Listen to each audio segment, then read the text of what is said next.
Welcome in episode 58, Ramie and Drew. I am Ramie Mackloff. That's Drew Flaggy. We're a couple Milwaukee comedians. We talk about sports, whatever else might come to our stupid brains. Drew, it's been a while since we've done one of these. Not so long since I've seen you. I saw you last night at the Laughing Tap over there in Walker's Point. Great comedy club for anybody who wants to support local comedy. Go check it out, laughingtap.com.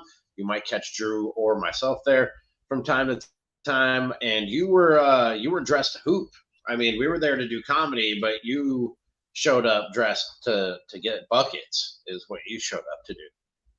I came from the gym, yeah. Oh, okay, so that's why you were dressed. You Yeah, were dressed. I didn't just that wasn't like a costume. Like I was wondering. I literally came in what I was wearing, like to the gym. Okay, I was wondering because some guys they run a few Yeah. games at the gym, and all of a sudden like basketball is their identity. Because you had on the whole thing. You had on, what are those things called? The pants that basket, like Just the there's compression pants. compression pants, like the Yeah. ones that go all the way down into the sock. You had Yeah. on the shorts. You even had a headband on when I first showed up. You took that off. Yeah, it was like basically glued to my forehead. It was pretty sweaty. And like it was mostly to keep my hair up because like when my hair gets wet, it goes flat like this. Right. And I didn't want that. It was gonna look shitty. Like my hair looks shitty when it doesn't have product in it. So I was basically like, I'm just gonna have it hold my hair up for a while, and when I take it off, it'll just stand up. I was just But also, wondering yeah, if you were turning. it was really sweaty. The thing was I was still just wet. wondering if you were turning into that guy. The guy who makes. He's like, I'm a baller. I'm a hooper. This is, ball is life. I'll tell you, it's been more fun than being around the comedy scene lately. I'll tell you that much. Why you got to do that? What? Why do I gotta be honest? I mean, yeah. That the guys who play basketball at the gym are just more wholesome people that don't make me sad to listen to. Yeah. We played basketball last week. Kind of, sort of. Yeah. And all the We comics shot. bailed. How fun was that? They all bailed. Literally. They're living lives of degeneracy and decadence, staying up until 4 or 5 in the morning, breaking commitments. I didn't. You didn't. How many people said they were going to show up? Because I wasn't in on the planning. You were just like, we're going to be at this park around this time. Come on out, and I showed up. How many? And it was you, me, and one other friend, Elijah Holbrook. Shout out. How many people actually said they were going to come out? Like it was like 8. 8? Yeah. And we got 3? Yeah. And nobody showed up after I left? No, well, it was raining by that point. Wow. That's kind of sad. Yeah, they're living disgusting, shameful lives, drinking. It wasn't even that early. I got there at like 11. Yeah. Well, they said that they're not going to wake up at 7 a.m. on a Saturday, and I was They don't have to. It wasn't early. Well, when they went to bed fucking 3 hours prior to that, I mean, that's their fault. Hey, listen, live your life. Listen, all I'm saying is when they want to criticize the girls for having girl brunch and then maybe having some after brunch drinks, and they're like, they just drink all day long. But then everybody stays out till 5 in the morning drinking. So what's the fucking difference? Because the girls like to do it when it's light out? I can't keep up. No. I can't do it anymore. I've had enough. I'm 44. I'm a 44-year-old man. I can't be doing all that. Speaking of being a 44-year-old man, I went that night after we hooped. No, we'll get there. After we hooped, my knee completely locked up for like 36 hours. I don't think it was the basketball. My girlfriend is convinced it was the basketball. Not to brag or anything. I do things harder than basketball in my workouts. They're almost every day of the week. I do things because we were just shooting around. It's not like I was running and jumping and stopping and start. You know what I mean? We were just literally shooting around, grabbing rebounds, passing it around. We were doing nothing. But yeah, the old knee locked up on me for a good 30. But I'm good now. Everything's fine. Well, when you're working out, are you working out in your house? Do you Yeah. ever go in your backyard and work out? No. Or like do you ever like go for runs on like concrete? Run? Just to run? Just to run? I mean around the block or because you No. forgot to get mail? No. Well, I don't okay, run because unless that's the there's a thing. reason to run. The concrete's so much worse. Like my back hurts after I play basketball in the concrete. I can God, play for 4 or 5 hours at the gym, no problem, because it's just it doesn't beat your back up as bad as like the unforgiving The gym non-bouncy is concrete. hardwood. What's the difference? There's padding under the wood. Is there? Yeah. Okay, if you say so. It's not just wood on concrete. There's like a thin Excuse me, fancy gym membership with a No, it's basketball like court. every gym. Like there's like a high school gym too. Like there's shit under the wood that like makes it not as bad. I never knew that. It was wood. Wood's still, it's not like they call it the hardwood, but it's not like the shit you make a dresser out of. It's pretty hard. Well, no shit, it's wood.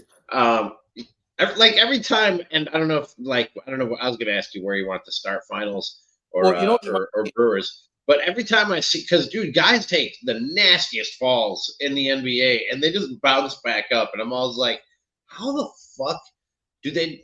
It's insane. These guys will fall from like literally 8 feet out of the air and land on their head or their shoulder and just pop back up. They don't always pop back up. Sometimes it's bad, but it's crazy how basketball players just get up from taking those falls. Yeah. I mean, wood does have a give to it, especially when it's like the little slats like that. Like it's not, I guess it's probably not as bad as like, I don't know, falling on like, I don't know, the table. I mean, yes, like, concrete is worse. I understand. Yeah, the concrete's way worse. Concrete is worse. But concrete has less give than wood. Also, it's like maybe your knee locked up. Maybe you need compression pants. Maybe you need the long pants. Because you know what? Maybe. I haven't had calf. Oh, issues. You and your fucking dude! You talked about this for 2 minutes on stage last night. Nobody. The people in the front were like looking. They're like, "Why the fuck are you wearing tights?" And I was like, "Because I was playing basketball." And I listen. Most of your set was about you playing basketball last night. No, the whole thing was about it. Well, oh, I'm sorry. What was I supposed to go up there and do? Donald Trump got 34 convictions. That's what I'm supposed to do.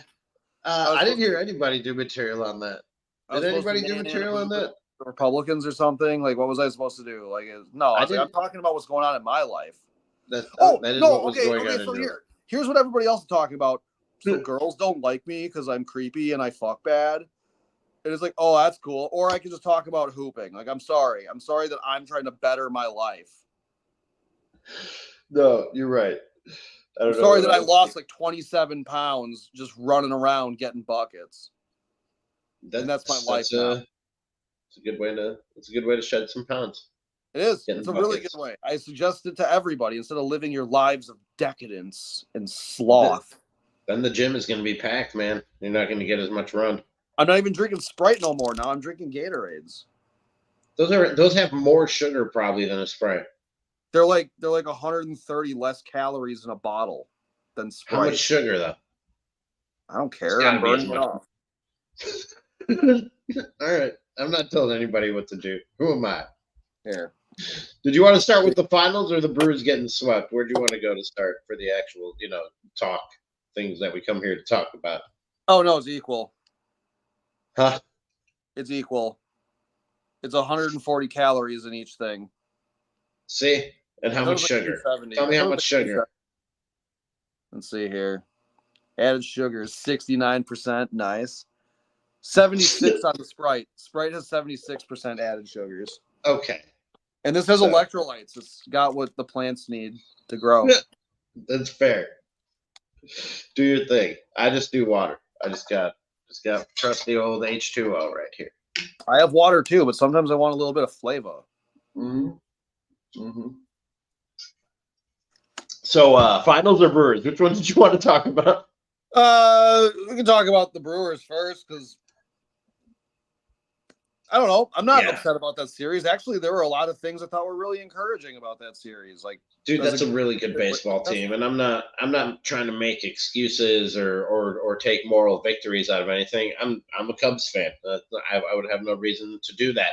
But that Phillies team is like the Brewers were the second hottest team in baseball going into that series, and they just ran into maybe the hottest team in baseball, and they got swept. I didn't think they played bad baseball over the course of those three games. The Phillies just played better. The game yesterday, the Phillies defense was incredible. Like what we got thrown out at home plate, 4 or 5 times in that series. Yeah. The Tuesday night game when we went to extra innings, and they had, I think, Owen Miller. Who was the one? Was it Owen Miller that pinch ran for pinch ran for Ferris, and he got the third, and then he got thrown out at home. But that was the Phillies they played the infield in, they gambled on it with no outs, and they cut him down at the plate. Like, it's just the ball was hit exactly where it had to be hit. Like, that was one of those things, that ball's a little bit to the right or a little bit to the left, and maybe they don't make that play and the Brewers are up, 2-, or whatever. Like, they're up 2-1 going into the bottom of the 10th or something like that. I don't know. Like, it was good. Like, the Brewers, they held the Phillies offense in check for the most. The Brewers didn't give up more than 5 runs. The run differential was only 4 total runs on us. Because we lost 4-3, 2-1, and 2-0. Like, that's really not that bad. Against a really good team, that's a pretty valiant. I think they have the best. They have the best record in the National League, if I'm not mistaken. And you're right on the scores: 3-1, 2-1, 2-0. Yeah. So they didn't give up more than 3 runs in the whole series. You didn't get blown out. Like, I thought the Brewers took good at bats against a lot of their, it's just the matchups weren't there. And then also we're missing all of our starting pitching. Apparently, nobody can stay healthy. The other day, I saw Pat Murphy said if you can throw the ball forward, then you're a possibility to get on the mound for us. If you're in the organization and you can throw the ball forward. I love Pat Murphy quotes. He's awesome. He's like a war general. He's hilarious. Yeah. But and we talked earlier in the season when the injuries first started to pile up. Now it's the pitching. Earlier in the season, it was more the position players it was hitting, and losing Devin Williams before the season even started. And I said at the time, first of all, it's a roster, and even beyond, the 25-man roster, it's an organization. The way that they can dip down into the minor leagues and have guys sort of on that shuttle to Nashville. And the combination of the division that they're in, they can sustain these injuries and still perform pretty well. And even if they have like a 3-game sweep against the Phillies, the Cubs gained 1 game on them because they couldn't capitalize on it. They won 2 games against the White Sox, who's fucking basically a AAA team, but they lose tonight against the Reds on a night when the Brewers were sitting at home watching. They could have gained a half a game. The Cubs gained 1 game over the course of that 3-game series that the Brewers got swept at the hands of the Phillies. They have a little bit of a luxury being in a division where, other than themselves, nobody's really playing great baseball right now. Yeah, no, like I said, I thought it was encouraging. Like, every one of those games could have went a completely different way. The Brewers had their opportunities, and all season long, the offense has been pretty consistently good. Everybody top to bottom's been taking pretty good at bats. That's just one of those things. A ball finds a hole somewhere, and it's a completely different series. It's whatever. I'm not usually, like, you kind of have like that bad feeling in your gut, like when you got swept. I didn't feel bad about any of it. When the game ended yesterday, I kind of was like, oh, okay. And then I just went about my day and was like, whatever, I'm not going to really dwell on this one. Didn't really do nothing for me. I was like, okay, whatever. I think that's for a number of reasons. First of all, that's a good team that did that to you. You didn't get swept by some scrubs. And secondly, you again, like I said, you have a little bit of the luxury of being in what is right now not a very good division. Yeah, well, and it's going to happen throughout the season. Like, what this was this the first series that got swept in, or did we get swept earlier in the season? I don't know that off the top I'm of not my sure.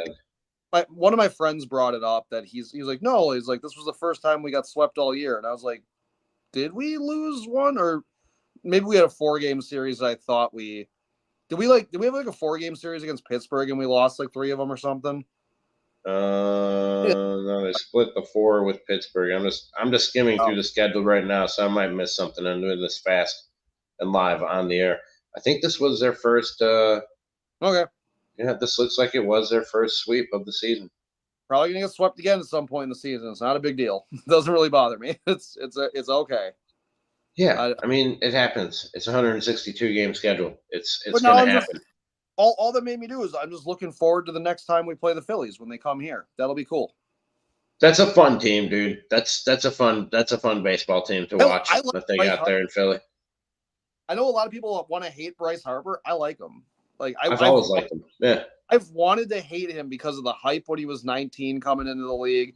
Like I was like, nah, this guy's gonna suck. And I was always like a Mike Trout truther and everything, being like, no, Trout's I like Bryce Harper's a winner. I like him. I like Bryce Harper too. I love Nick Castellanos is one of my favorite people in baseball. Yeah.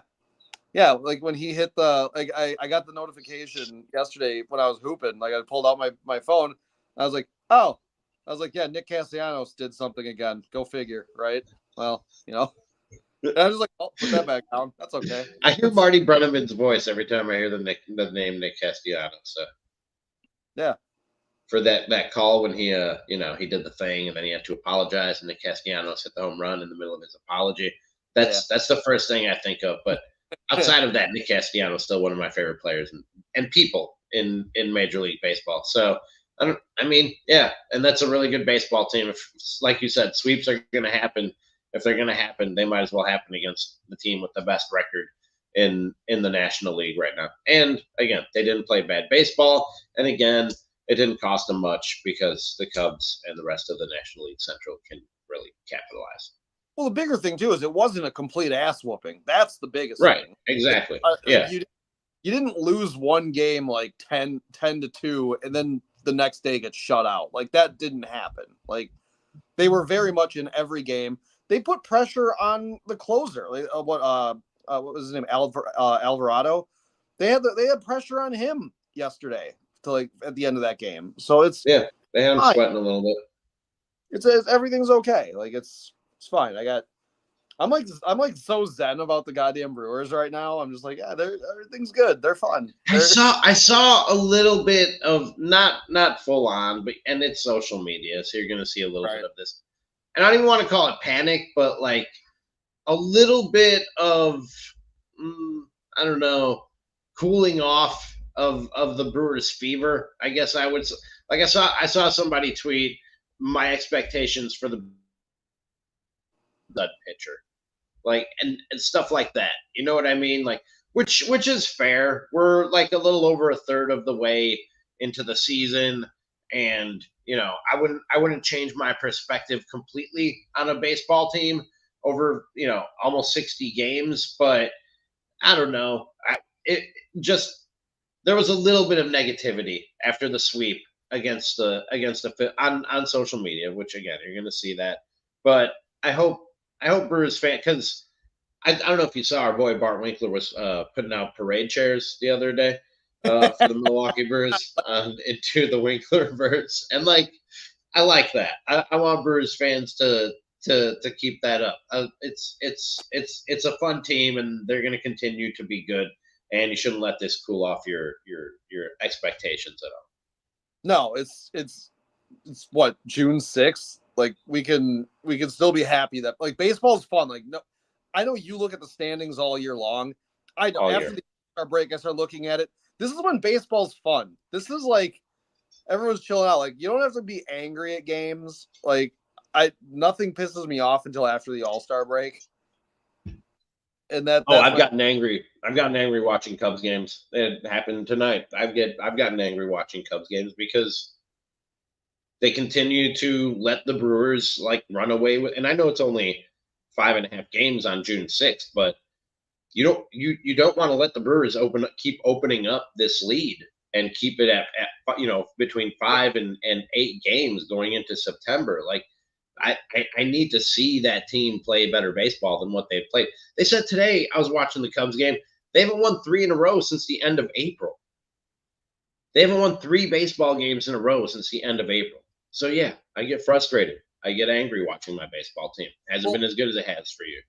When you're losing games stupid, like was it Friday that the Cubs just completely imploded in like the 8th inning or something? Again? Yeah. Yeah, I think that was like Friday it was Friday. They just totally fucking imploded. Like that's a game that I would be pissed about. Like if I was behind in the standings and you're like, how did you do this?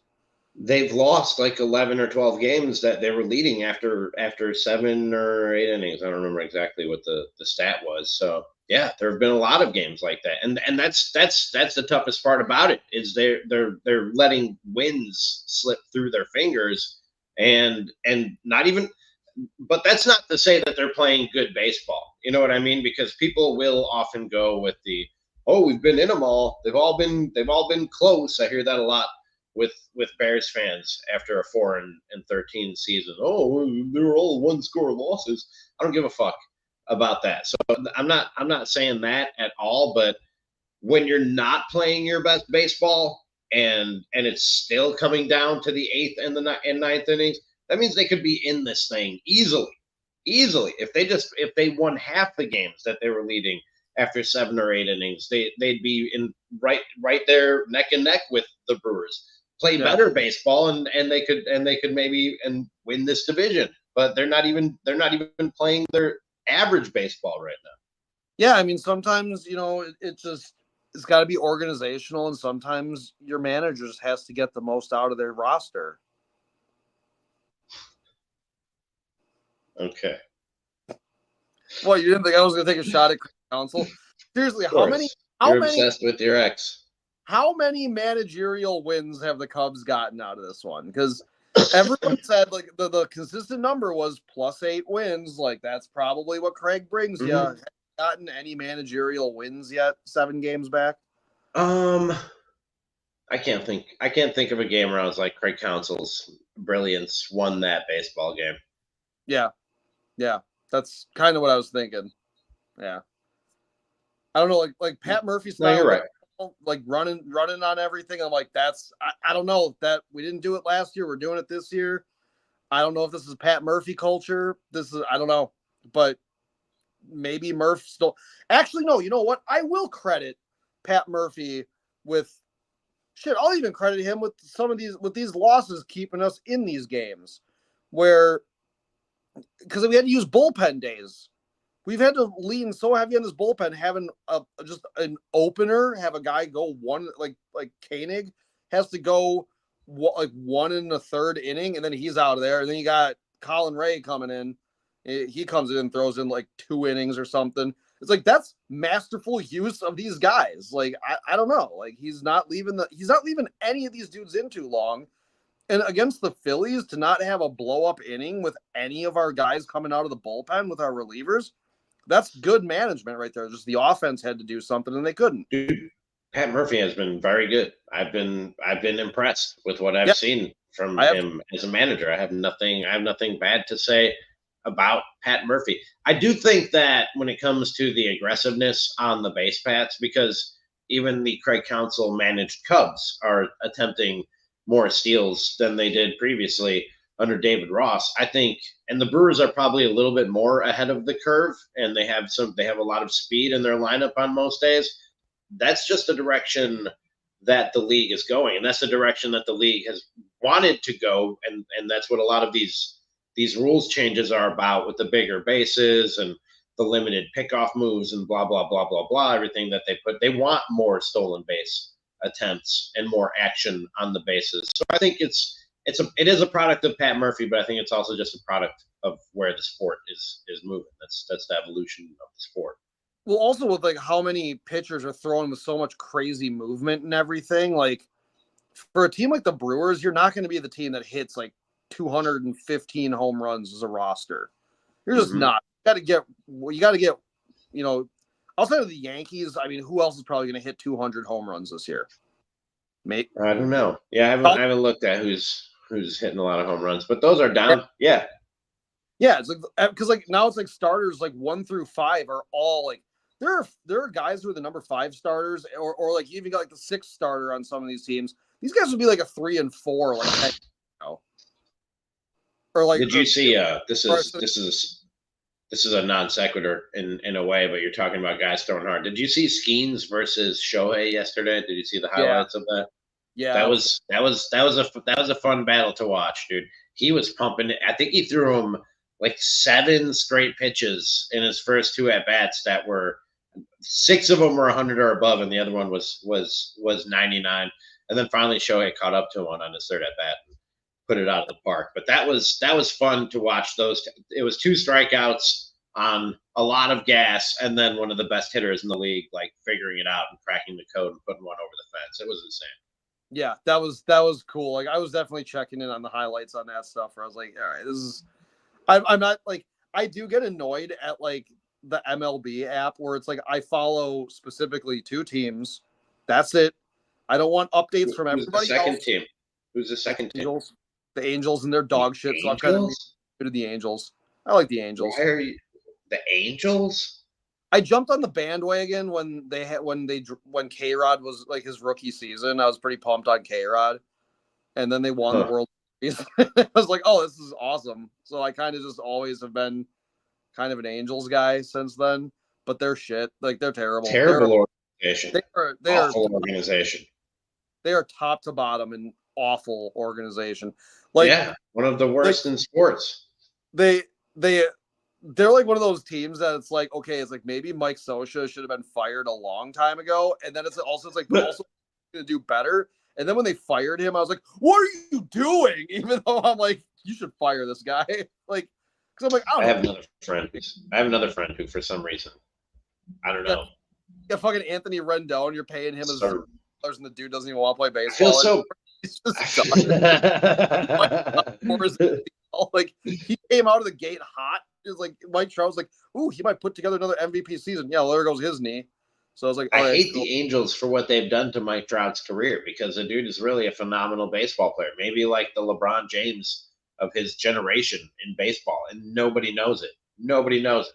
No, it's like he's like a guy that I'm like. It's like every year you're like rooting for him. It's like, man, if they could just be 500, trade him. If they could just trade him to a competent organization, yeah, that would be great.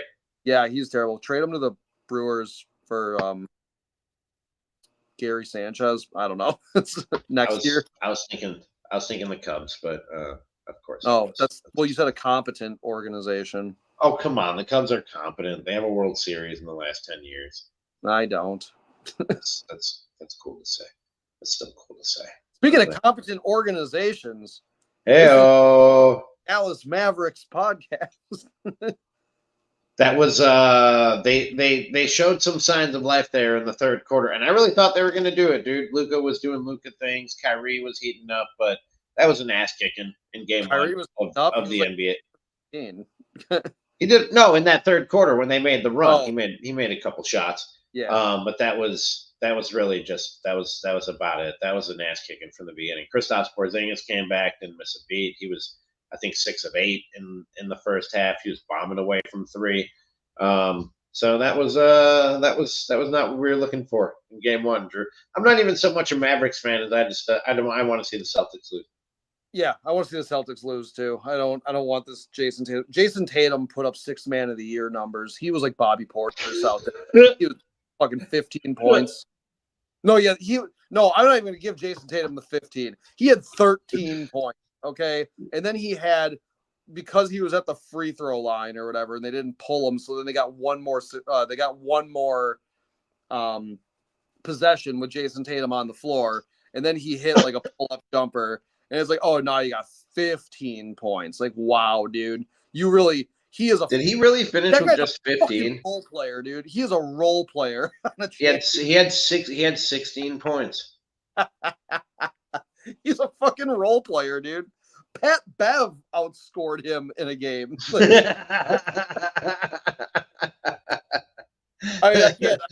Like Jaylen Brown was great. Like I mean, dude, the Celtics were just they played with more energy coming out of the gate in that game. Like just immediately, like they out rebounded. They got so many points in the they first. couldn't miss. They couldn't miss in the first quarter, and the Mavericks couldn't hit anything.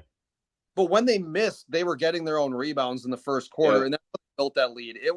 They built their lead early, and then they let the Mavericks creep back into it.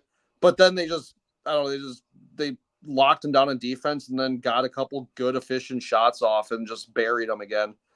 Because they got it to 9. Like the Mavericks cut it to 9, and then all of a sudden you're down 19 again, and it happened real fast. Both of those swings happened real fast. They took it from 26 to, I think they actually got it within 8. They turned a 26-point lead to an 8-point lead, and then it was 18 just as fast. And after that, I kind of knew it was over. You're not going to make 2 runs like that in one game once you get down that big. So I knew it was kind of over at that point. But also, I mean, the Mavericks they're not going to shoot that poorly from 3 again. They only made I'm taking away the garbage time 3 from whoever the hell that was that shot that. I don't even know who that guy was. But so they made 5 3-pointers all night. Kyrie couldn't hit a 3. Luka missed 3 threes in the first quarter. I'm just going to say that it was most of that team not being on that stage yet. Like I think they're going to settle down, and I think the next game is going to be better. I don't think this is any indication of how this series is going to go. Kyrie obviously can be a lot better. And a lot of those, Luka was fine. Luka had a great game. He might have been the best player in this game, even though they lost. But a lot of the rest of the guys on that roster, they haven't seen a stage like this. They haven't been in a spotlight this bright. So and playing in a place like Boston, that's a little tense too. So I think that there probably were some first game jitters coming out in this one. You know what the crazy matchup was that I was actually really enjoying watching? This is like the craziest. I was like, I never would have thought, because it was Kyrie against Al Horford. Like Horford locked Kyrie a couple times. Did he really? I didn't catch that. It was in the second. So in the first half, Kyrie just absolutely cooked him. Like it was pretty good. That might end up on Sports Center. Like that might be a top 10 play where just Kyrie took him off the dribble on the baseline and it was elder abuse, dude. He took that old man. It was terrible. It was mean, but it was also pretty. I was just gonna say, Al Horford on 2 consecutive plays can look incredibly athletic, and then on the next play look like he's like he's an octogenarian. You know what I mean? I don't. Yeah. That dude definitely has two very different sides to his game on the court, and the better one shows up more times than not. The guy's probably going to be a Hall of Famer, but there are just times on the court where he looks very old. He looks like he moves slow and doesn't have great balance and can fall over at any moment. But Al Horford is like a guy, as much as I want to shit talk the Celtics, Al Horford is so much a guy who at the end of the season, that dude just empties the tank. That guy, he's giving it all. I kind of respect it. It's cool. I don't want to respect too much about the Celtics. Drew Holiday's awesome. I don't hate Al Horford. I'll give you that. But Al Horford, and obviously we got love for Drew Holiday. That dude just when he has to, he empties the tank. That dude is probably still sitting in an ice bath right now. I'm still saying Mavs in 7. I'm not changing my going to 7. Yeah. Talked a little bit of shit before the game started with a couple of our friends, and I said that it was going to be Mavs in 5. I said the gentleman's sweep, but that ain't going to happen now. No, they're not. They're not going to win the next 4 games. That ain't happening. I thought Mavs come out tonight and just spank them, and it didn't happen. I was way off base on that. Hey, before we wrap it up, do you have any interest in, or have you watched the Clippers miniseries on Hulu about the whole Donald Sterling thing? Was that the clip that's been going around Twitter where Doc Rivers cooked JJ Redick or something and in practice? Yes.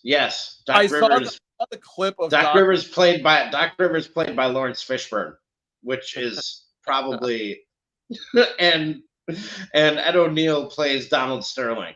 and it's look, a lot of it is not good, but it's fun. Okay, it's a little it's a little campy, but it's fun, and it has the Milwaukee ties because Doc Rivers is obviously the head coach of the Bucks now, and JJ Redick, who's kind of a main piece in the show. He is coming from Milwaukee and coming to the Clippers, and I've only watched one episode, dude, and it's a fun watch. I'm not gonna lie, it is a fun watch. Is this like in the same style as like Winning Time, like on like HBO? Mm-mm. Oh, because that was much more low budget than that. Did you watch the OJ true crime story on FX? Yeah. It's the same people that made that. Did you see that? I think it was it Owen Wilson? Oh fuck, no. Who the hell was it? Like they're making like another like OJ movie, and it's like it like paints him in like the light of like that OJ might like how he was like innocent or whatever. And like they're trying to get this movie into production, I think, and like I think Owen Wilson was tied to it, and he's like, "No, I don't want to be." Is he playing Kato Kalin? Who would Owen Wilson play in the OJ story? I don't know. Like it was, I don't know what it was. If he was like a media person or something, like I forgot. Like I felt like Owen Wilson was supposed to be in it, and I could be wrong about Owen Wilson, but like they're like, why would I want to be in this? Because no, turned it down. But, again, I've only watched one episode, but I'd recommend it, and it's fodder and content for the podcast if you're not doing anything. I know you got the next couple of days off. You told me that before I hit live. So if you're not doing anything the next couple of days, check it out. It's called Clipped. It's on Hulu. I enjoyed it. I'm watching Black Sails like right now, like the pirate show. Oh yeah, you mentioned that. On that. I'm season 3, episode 4. So I've watched everything. I need more new shows. I need more new quality shows. So far, like I like it for the most part. I don't care about pirates. Dude, I don't care about pirates either. But like this is fine. My girlfriend was like, "You should watch this," and I was like, "All right, it's good enough. It's by far not the dumbest thing anybody's ever told me to watch." That's fair. Okay. I could be watching this or watching that new Star Wars show, The Acolyte. I could be watching that. I was going to ask you if you're watching that. I have not started yet. No. So you're like, the Jedi are going to be stupid. Everything that they do. This is the problem with prequels, Ramie. Like I'll tell you, this is the problem. This is the problem. This is the prequels for anything. Mm-hmm. It has so much more of a chance to destroy everything from like the original trilogy.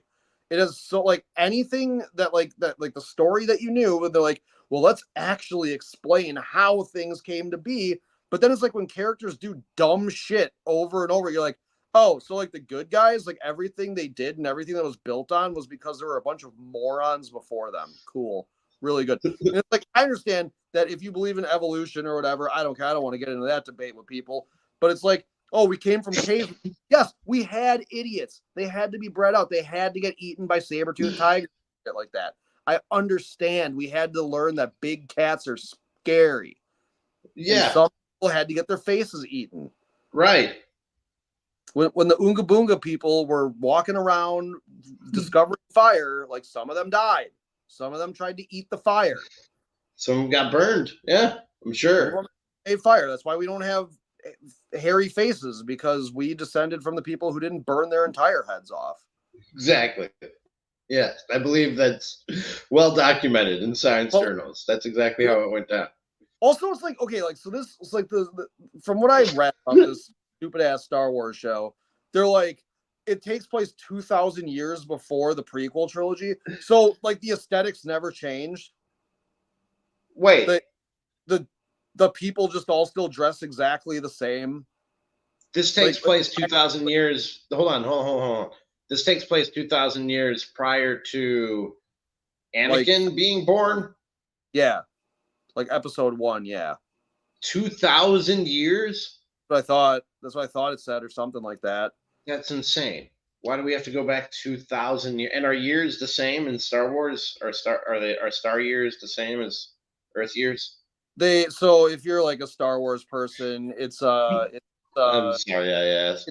like it's what I think like the Phantom Menace is it like 22 or 24 BBY or whatever? That's before the Battle of Yavin, which is the end of episode 4, like the original one.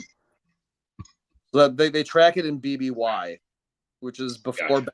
Yavin, or ABY is after Battle of Yavin. Yeah. What episode was ABY? Like, where's the break from where it's ABY and BBY? That'd be Empire Strikes Back. Okay, so 4. No, 5. Okay. 5, 6. All right. You acknowledge the sequel trilogy, which you shouldn't. That's dog. That was the nerdiest fucking thing that's ever happened and will ever happen on this podcast. Harvey Weinstein's assistant Leslie Headland had to make the fucking acolyte. No, don't do that, because here's the thing. No, don't look up. Don't look away. Did you know that the person who is writing and directing the Acolyte was the assistant to Harvey Weinstein, and Disney hired? Listen. I didn't know that, and I still don't know that to be a fact. And also, is just because, I mean, no. If you were his assistant, you had to know something was going on. Oh, she was the Ghislaine Maxwell of Harvey Weinstein's office. She absolutely. I don't know that. I don't know that to be. I don't know that to be a fact. I'll send you some links. If that I don't need to see the links. She knew it was all happening. She knew it was all happening. And Disney hired. If that's the case, then yeah, that's not good. That's not a good thing. Did you also see the interviews with the actors from The Acolyte, where they were talking about when Anakin Skywalker blew up the Death Star? Like, they don't know shit about Star Wars either, and they're like, "This is gonna be like the best Star Wars show." And it's like, yeah.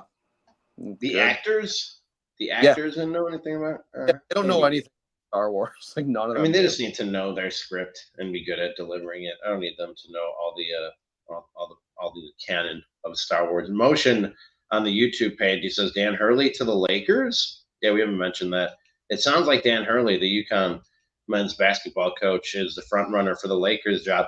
The most interesting thing about that to me was it was 13 hours earlier, prior to the Woj bomb, saying Hurley to the Lakers. That Shams Charania was basically reporting that it was JJ Redick to the Lakers. Like that was a done deal. That's the whole Shams Woj thing is always fun to me. The back and forth between those two. Yeah. Well, I thought that the JJ Redick thing was going to be weird because he's doing his podcast with LeBron, and I'm like, that is like next level nepotism, and I'm like, oh, yes. I didn't like that at all. But I don't know. Like, I saw a report today that LeBron told the Lakers to make any future decisions, including who they hire as coach and who they use draft picks, etc., on to make those decisions based on Anthony Davis and Austin Reeves and guys much younger than him that are going to be around for a long time, which is like an honorable thing to do when you know that the clock is ticking for you to not hold an organization hostage. But I will find that report hard to believe if his podcast co-host ends up being hired as the head coach, that they didn't do it to appease LeBron. I think if you're the Lakers, I don't think you do a rookie head coach.